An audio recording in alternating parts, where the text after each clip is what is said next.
For Your Money is brought to you by NelsonCorp Wealth Management. It's now time for Your Money. We're joined by David Nelson, CEO of NelsonCorp Wealth Management. Welcome back, David. Thanks, Brandy. Appreciate it. So consumer spending has been a big question mark lately. What are you seeing in the numbers right now? Yeah, so often times we talk to people in terms of, and we share with them that betting against the consumer is typically going to be a pretty bad idea.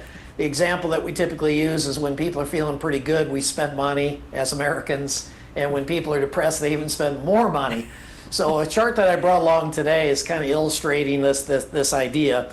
And what we're looking at here is we're trying to get as real-time data as possible. And so one of the ways to do that is to look at restaurant spending, and as far as like bars, restaurants, etc.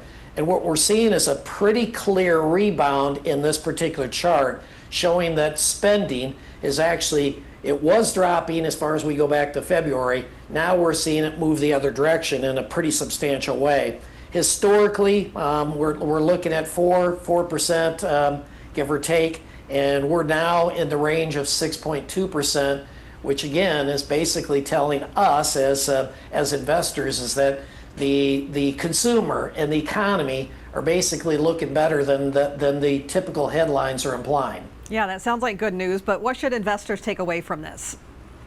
Well, if we look across the broader indicator composite that we look to, I think it's pointing to that the economy is actually doing much better than what most people believe.